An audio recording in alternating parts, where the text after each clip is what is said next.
Hello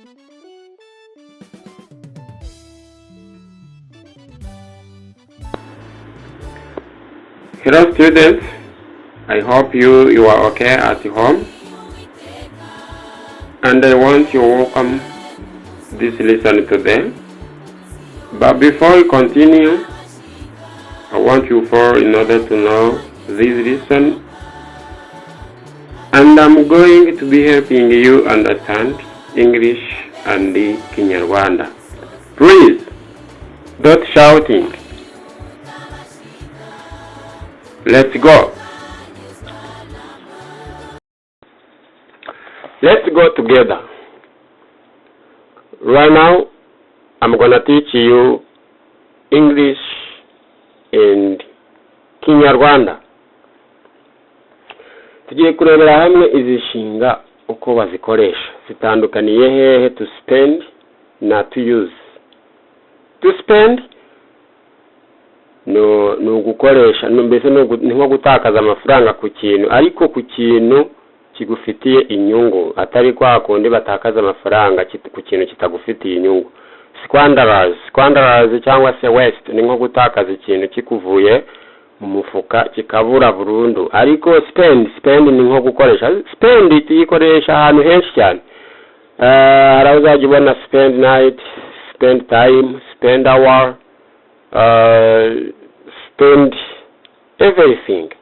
Yeah, let's go together now. Reka tugendere hamwe rero tubasobanurire izi nshinga ebyiri nizo twabashije kuba twabasha gukuramo isomo ry'uno munsi. Do you know how to use these words? Ese waba uzi ko bazikoresha? Subscribe for more videos.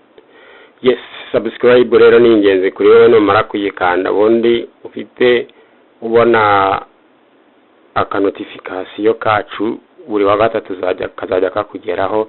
Nurangiriza wandike comment. Subscribe birakwiyega kuko natwe iyo tubigisha n'ukuri tuba tugira ngo mumenye ibyo tubashije kubagezaho, mubashe namwe kubigeza ku bandi. Iyo mushangize rero iyi linki biradufasha bikatunezeza. Reka rero dukomeze twiyigire iyi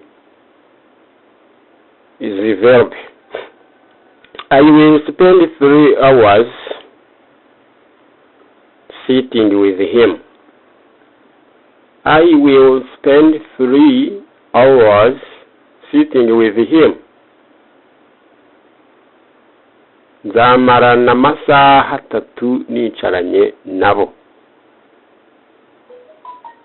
Yes, hariya rero ishaje kuvuga yuko amasaha 3 azamarana nabo bari kumwe, bari kuganira cyangwa se bari mu birori, bari mu nama n'ibindi.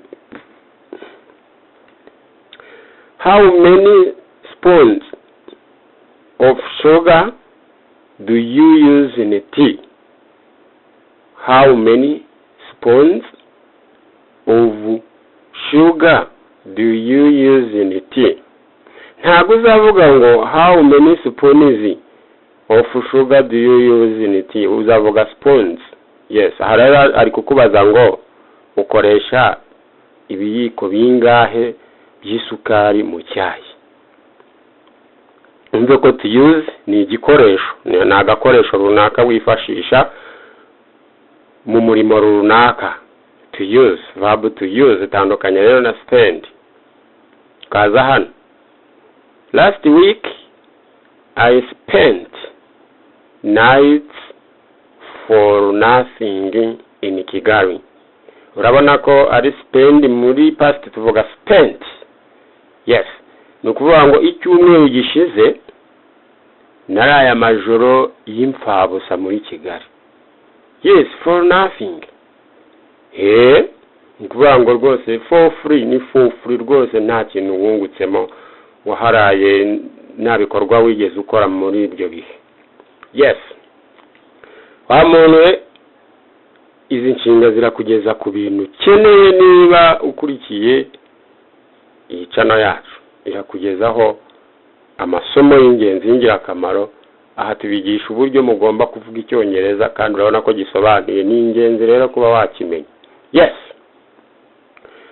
ni ukuvuga ngo igihe ufunguye link yanjye rwose numva nishimye iyo nabonyeho views nkabona na subscribe like nkabona wanasharinze turabibona rega buriye yes turabibona cyukanda rero hijya kuri ako kantu kakazogera uzajibona amayitems uhitemo aho ushyira kuri all uyishyize kuri all ama notification yacu yose akugeraho.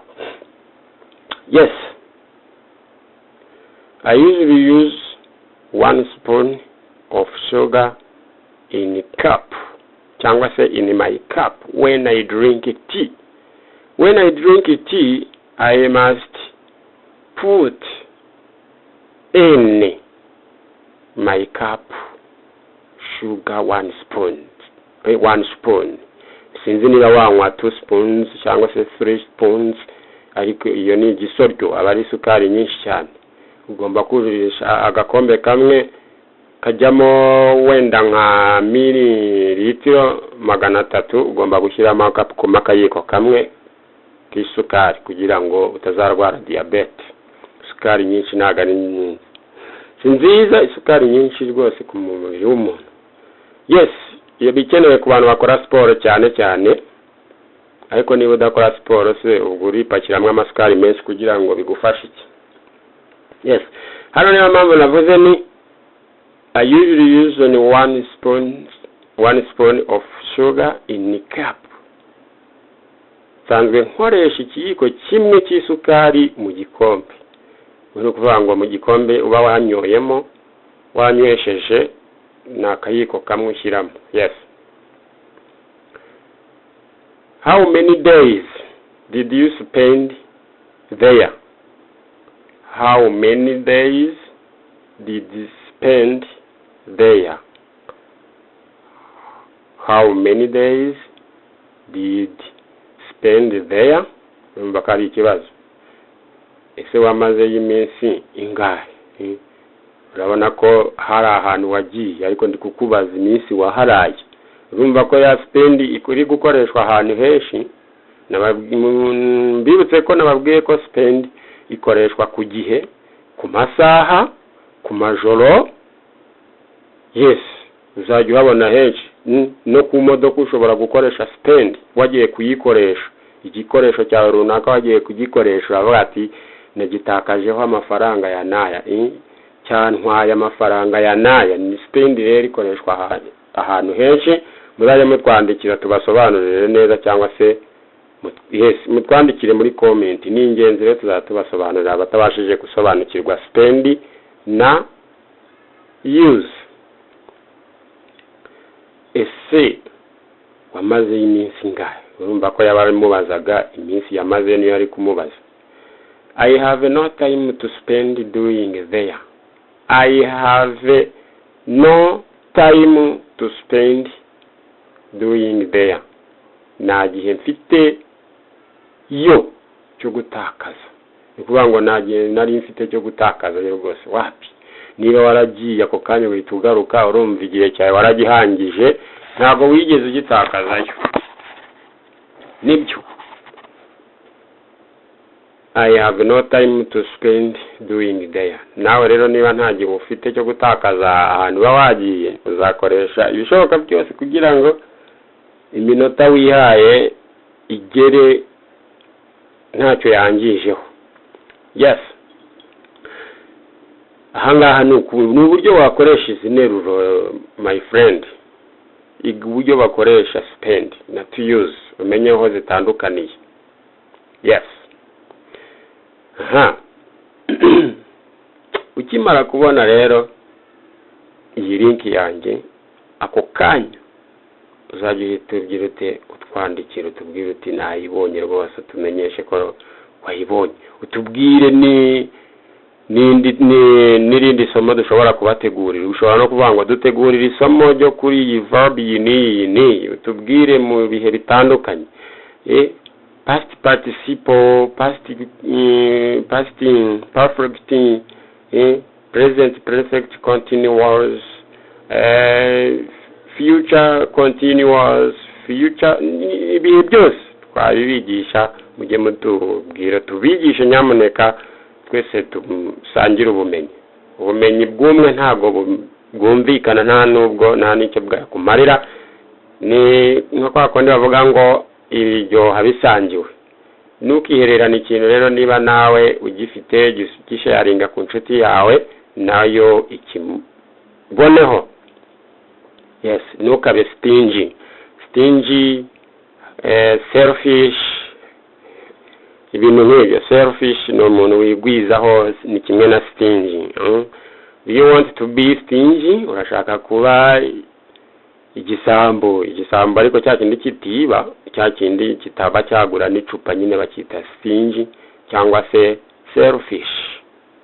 Wone wa muntu wigwizaho tagura n'akantu ko yatakugurira n'agacupa cyangwa na bombo yo kugati. Yes, nukabe nkaho.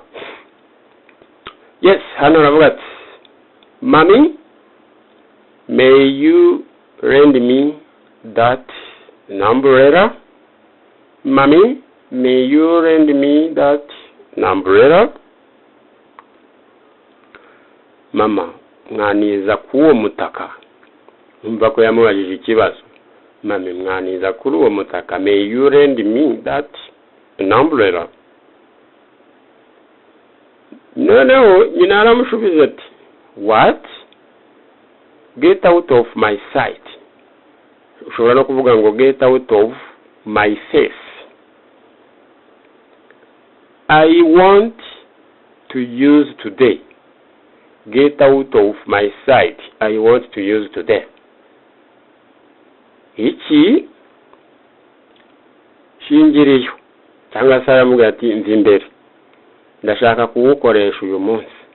Yes, urabizi ko ababyeyi rero kenshi na kenshi ushobora kubabwira gutyo kandi ubona n'imvura yaguye ari umutaka umwe gashaka kuzana ibintu byo kwikunda kandi nabo bagomba kugira gute kuwukoresha. Ubundi umwana ugomba kubaha abakuru, nta mpamvu yo kubastressa muri ubwo buryo wanyagirwa ahubwo umubyeyi wawe nanyagirwa. Yes, niyo mpamvu yavuze ngo iki shingiriyo di cyangwa se ndi imbere ndashaka kuwukoresha uyu munsi. Urumva uwo munsi imvura ishobora kuba iri kugwa. Yes, I spent money his wedding. I spent money his wedding. Ni kuvuga ngo natakaje amafaranga ku bukwe bwe. Yes, ni kuvuga ngo ubukwe bwe bwantwaye amafaranga. Yes, ni kuvuga ngo niba waramutwereye nk'ibihumbi 20 mu rugo kasiga 2, birumvikana wabashyizeho ubukwe bwe wabushyizeho amafaranga menshi. Yes, niyo mpamvu hano yavuze ngo I spent money his wedding. Yes, nowadays yakoresheje amasuka 2 muri no minsi. Yes, thanks for watching.